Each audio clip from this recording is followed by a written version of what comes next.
Welcome back. This is Mirullah Patan, and today we discussed about the simple harmonic motion. Motion को हम explain करेंगे कि simple harmonic motion आज की इस वीडियो में कि सिंपल हार्मोनिक मोशन को हम एक्सप्लेन करते हैं मास अटैच टू स्प्रिंग को इस्तेमाल करते हुए, और सिंपल हार्मोनिक मोशन को हम खुद एक्सप्लेन करेंगे कि वो कौन सा मोशन है जिसको हम सिंपल हार्मोनिक मोशन कह सकते हैं। सिंपल हार्मोनिक मोशन वो वाइब्रेटरी मोशन है, यानी सिंपल हार्मोनिक मोशन रिलेटेड है वाइब्रेटरी मोशन से। एक सेकंड ये है कि इसमें एक्सेलरेशन प्रोड्यूस होता है और वही एक्सेलरेशन जो है वो डायरेक्टली प्रोपोर्शनल है किसी चीज़ के डिस्प्लेसमेंट की, यानी हम इस तरह लिख सकते हैं कि acceleration is directly proportional to the displacement. Second आते हैं acceleration is always toward mean position, यानी अगर आपने सिंपल हार्मोनिक मोशन में एक्सेलरेशन को प्रोड्यूस किया, पैदा किया, तब वही एक्सेलरेशन का दोबारा जो डायरेक्शन होता है वो मीन पोजीशन की तरफ होता है। तो हम इस तरह लिख सकते हैं कि एक्सेलरेशन मीन पोजीशन की तरफ इसका डायरेक्शन होगा, जिसको हम माइनस यानी इस तरह के सिंबल है जिससे हम उसको रिप्रेजेंट करते हैं।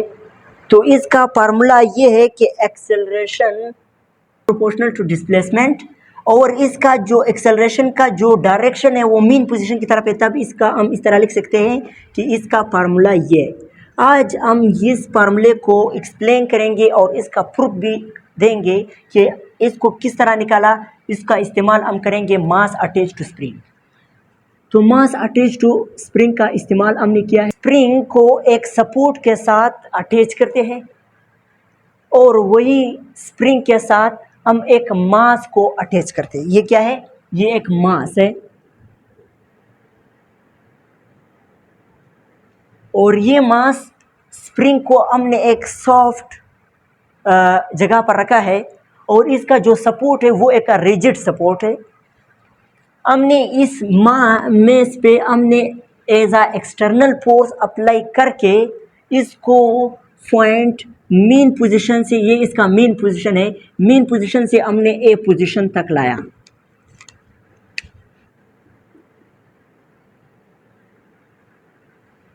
जब हमने एक्सटर्नल फोर्स अप्लाई किया और मीन पोजीशन तक लाया, यहाँ पर इसने डिस्प्लेसमेंट तय किया, और फिर जब हमने उसी एक्सटर्नल फोर्स को रिमूव किया, तब वही मास ने दोबारा मोशन किया टुवर्ड मीन पोजीशन, और यहाँ पर ये नहीं रोका, इसलिए कि इसका इनर्शिया की वजह से ये यहाँ पर नहीं रुका, बल्कि वो मज़ीद मीन पोजीशन से दोबारा बी पोजीशन तक आ गया। ये इसका बी पोजीशन तक आ गया, और यहाँ पर भी उसने क्या किया? डिस्प्लेसमेंट तय किया।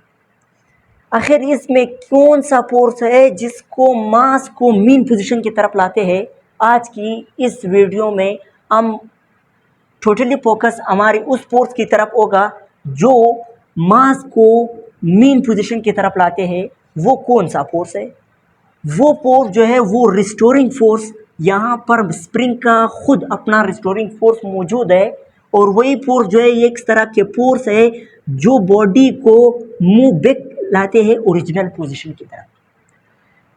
सेकंड, यहाँ पर जब डिस्प्लेसमेंट उस तरफ होता था, लेकिन रिस्टोरिंग फोर्स उसको यहाँ पर लाते, यानी ये अपोजिट डायरेक्शन में, और यहाँ पर भी इसी तरह के डिस्प्लेसमेंट वहाँ पर तय हो रहा है, लेकिन रिस्टोरिंग फोर्स कोशिश करता है कि वो उसको मेन पोजीशन की तरफ लाए। सेकंड, हम आते हैं इस फार्मूले को एक्सप्लेन करने के लिए हम हुक लॉ का इस्तेमाल करेंगे। तो हुक लॉ में, हुक लॉ वो लॉ है, हुक लॉ एक ऐसी लॉ है जो हमें बताता है कि जब एक्सेलरेशन जो है वो डायरेक्टली प्रोपोर्शनल है किस चीज़ के? डिस्प्लेसमेंट की। किस तरह? यानी जब आपने यहाँ पर जितना बॉडी ने डिस्प्लेसमेंट तय किया, उसमें एक्सेलरेशन भी उतना ही आएगा। तो हम लिख सकते हैं कि force is directly proportional to displacement, और उसी अपोर्शनलिटी साइन को हमने ख़त्म करके उसकी जगह पर इक्वल लगाया और साथ में कांस्टेंट लगाया, और ये कांस्टेंट जो है ये क्या है? ये का स्प्रिंग कांस्टेंट है, ठीक है। सेकेंड हमें ये बताता है हमारी इस मास अटैच टू स्प्रिंग से कि रिस्टोरिंग फोर्स और डिस्प्लेसमेंट के दरमियान अपोजिट डायरेक्शन में, अगर एक यहाँ पर डिस्प्लेसमेंट क्या हो रहा है तो इसके मुखालिफ सिंक में क्या होता है, रिस्टोरिंग फोर्स मौजूद है। तो जिस तरह हमने यहाँ पर देखा कि डिस्प्लेसमेंट वहाँ पर तय हो रहा था, रिस्टोरिंग फोर्स उसको मेन पोजीशन की तरफ लाता था, तो हम लिख सकते हैं कि हमने यहाँ पर फोर्स का नाम FR लिखा क्योंकि हम ज़्यादा फोकस एक्सटर्नल फोर्स को हमने छोड़ लिया, बल्कि हम रिस्टोरिंग फोर्स की बात कर रहे हैं।